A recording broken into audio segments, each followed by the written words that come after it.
Hello everyone. आज के इस वीडियो में जो है हम सीखने वाले हैं कि एडमिनिस्ट्रेटिव लॉ का जो है उद्भव कैसे हुआ, यानी कि प्रशासनिक विधि का जो है उद्भव कैसे हुआ और इसके जो प्रमुख सोर्सेस हैं उसके बारे में हम देखेंगे। जैसा कि हम अपने प्रीवियस वीडियो में जो है बेसिक कॉन्सेप्ट जो है यानी कि इंट्रोडक्टरी पार्ट जो है हमने सीखा था, देखा था प्रशासनिक विधि का, और साथ ही साथ जो है परिभाषाओं के बारे में भी हम देखें, अलग अलग जुरिस्ट का क्या मत था, उन सारी चीज़ों को हम देख लेंगे। यदि आप जो है हमारे उस प्रीवियस वीडियो को नहीं देखें तो प्लीज़ जाइए हमारे प्लेलिस्ट में, वहाँ से उसका लाभ उठाइए, ठीक है। और साथ ही साथ वीडियो स्टार्ट करने से पहले यदि आप मेरे चैनल में नए व्यूअर्स हो तो प्लीज़ सब्सक्राइब जरूर कर लें, लाइक कमेंट जरूर करें, बेल आइकन को जरूर दबाएं ताकि जो सबसे पहले नोटिफिकेशन आप तक प्राप्त हो जाए, ठीक है। तो चलिए स्टार्ट करते हैं। प्रशासनिक विधि का उद्भव भारत में कैसे हुआ, यही पॉइंट है, ठीक है।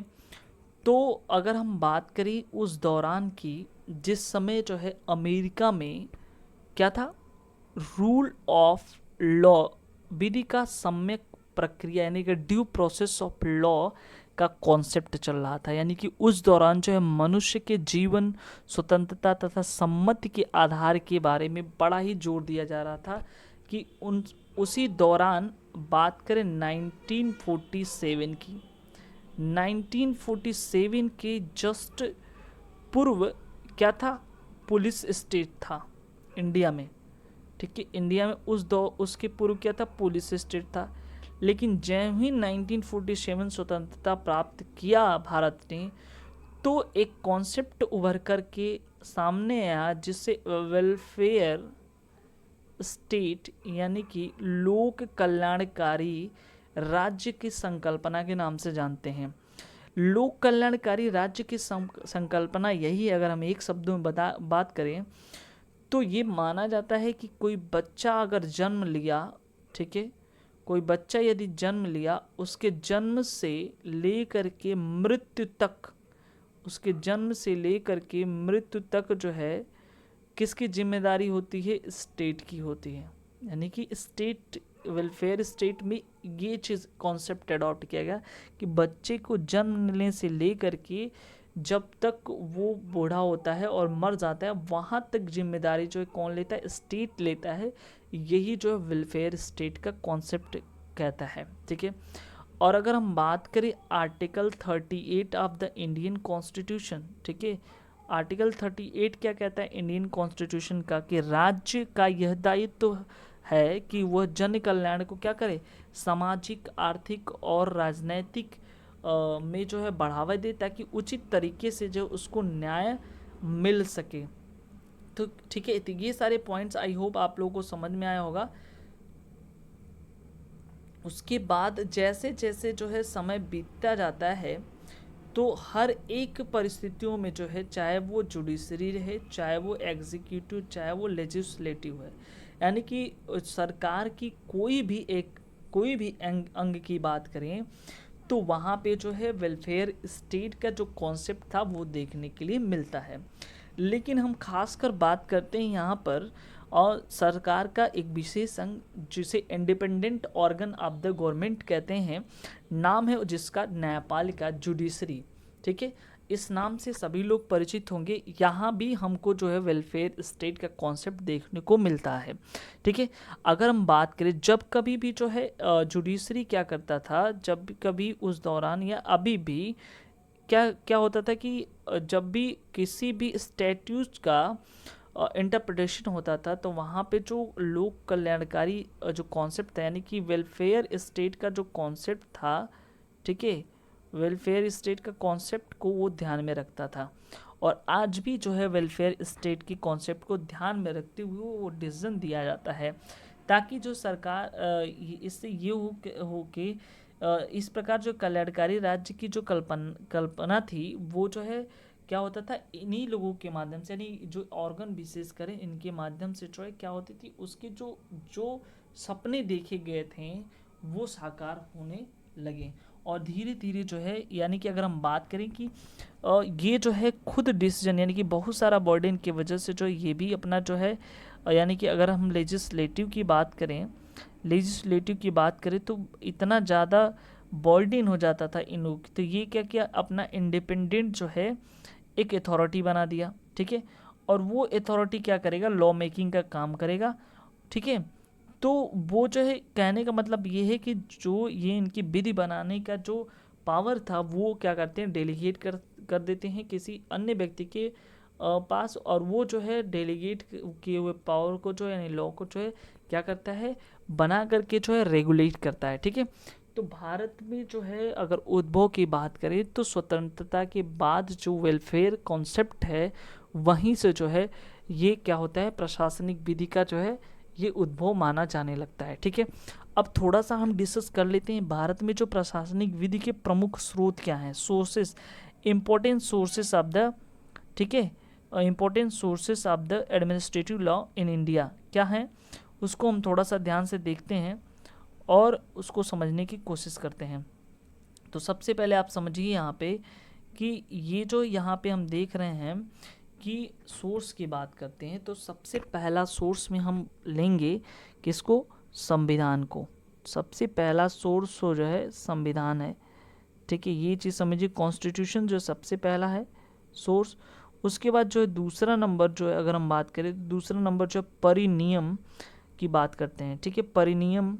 उसके बाद तीसरा जो ऑर्डिनेंस, तीसरा जो ऑर्डिनेंस की बात अध्यादेश, चौथा जो है न्यायिक निर्णय, और पांचवा नंबर पे आता है वो जो है प्रत्यायोजित विधान, जिसे डेलीगेटेड लेजिस्लेशन कहते हैं, उसकी बात करते हैं, ठीक है।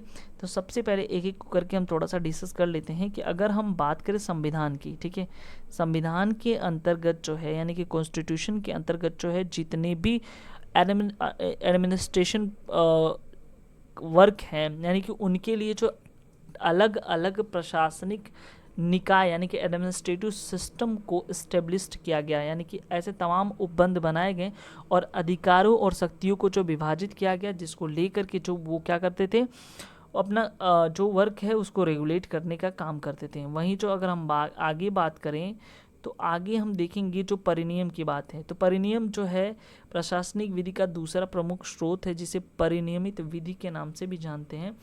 यहाँ पे क्या है, यह पद जो है विधायिका द्वारा पास किया जाता है और यहाँ पे जो प्रत्यायोजित विधान यानी डेलीगेटेड लेजिस्लेशन के माध्यम से जो है निकायों एडमिनिस्ट्रेटिव सिस्टम का जो है यहाँ पे सृजन होता है और वहाँ पे जो उनके पावर्स, ड्यूटीज़ और लाइबिलिटीज़ को जो है बताया जाता है।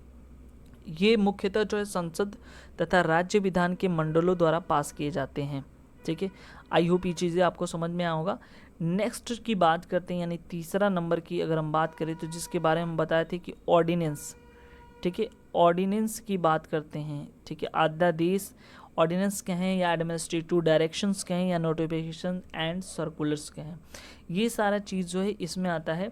जैसे मान लीजिए अगर राष्ट्रपति की बात करें तो राष्ट्रपति जो आर्टिकल 123 और वहीं जो है राज्यपाल जो है 213, ठीक है, के अधीन जो है क्या करता है, ऑर्डिनेंस जारी करता है। ये सबको पता है कि ऑर्डिनेंस जो है राष्ट्रपति 123 आर्टिकल नंबर 123 और जो है राज्यपाल जो है 213 के अंतर्गत जो है ऑर्डिनेंस जारी करता है, जिसकी मान्यता जो है क्या है। अब देखिए ऑर्डिनेंस जो है एक लिमिटेड टाइम पीरियड के लिए होगा, ठीक है। अब उसके बाद जो इनकी जो ऑर्डिनेंस हैं वो किसके माध्यम से होंगे, वो जो है वो एडमिनिस्ट्रेटिव पावर्स के वजह से उसके माध्यम से होगा। उसके बाद जो है वहाँ से भी अगर हम देखें इसके ऑर्डिनेंस के माध्यम से भी हम देखें तो यहाँ से भी प्रशासनिक विधि का उद्गम या विकास माना जाता है, ठीक है। नेक्स्ट अगर बात करें चौथे नंबर पे, चौथा नंबर क्या है, जो न्यायिक निर्णय की बात करता है। न्यायिक निर्णय यानी कि पता है कि उच्चतम न्यायालय का जो निर्णय होता है वो नज़ीर के तौर पर काम आता है, ठीक है। तो यहाँ पे अगर देखा जाए तो न्यायालय ने जो प्रशासनिक विधि के अनेक सिद्धांतों को जो है अपने जो न्यायिक निर्णय उसके माध्यम से जो प्रतिपादित किया गया और स्पष्ट किया है उनके दायित्व और उनके जो है कर्तव्यों के बारे में, ठीक है। नेक्स्ट अगर देखें हम तो प्रत्यायोजित विधान जिसको डेलीगेटेड लेजिस्लेशन, ठीक है, डेलीगेटेड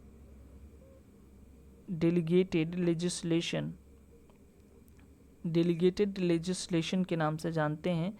यहाँ पे जो कोई व्यक्ति मान लीजिए ए है वो जो है कोई काम जो है बी को सौंप देता है। यानी कि मान लीजिए ऐसे करिए, ए जो है कोई काम करना है, ठीक है, बी के द्वारा। अब बी क्या करता है, वो काम जो है सी को सौंप देता है। यानी कि काम करना था बी को, लेकिन ये बी जो है अब सी को सौंप गया। तो ये जो है जो पावर, जो वर्क मिला था इनको करने के लिए, वो जो है उसको आगे डेलीगेट कर देते हैं। उसी तरह से यहाँ पे जो है लोक कल्याणकारी राज्य में जो है अगर बात करें, तो ये जो है डेलीगेटेड लेजिस्लेशन का जो जो कॉन्सेप्ट है, ये बड़ा तेज़ी से डेवलप हुआ कि क्या करना है कि ऐसे ऐसे अथॉरिटी, एडमिनिस्ट्रेटिव अथॉरिटी बना दिए जाएं जो क्या क्या करें, अलग अलग विभागों में जो है नियम, बेनियम, आदेश आदि का निर्माण करें और उसको जो सुचारू रूप से जो है चलाएं। ठीक है, तो जिसके अंतर्गत जो है डेलीगेटेड पावर या डेलीगेटेड लेजिस्लेशन इस जो है इम्पोर्टेंट रोल प्ले करता है। तो आई होप आपको समझ में आया कि सोर्सेज में जो है मुख्यतः जो है 5 टाइप के जो सोर्सेज है। पहला संविधान, दूसरा परिनियम, तीसरा अध्यादेश तथा प्रशासकीय जो निर्देश होते हैं, चौथा नंबर जो है न्यायिक निर्णय और पांचवा नंबर जो है प्रत्यायोजित विधान। आई होप ये चीज़ें आपको समझ में आएगा। Thank you very much.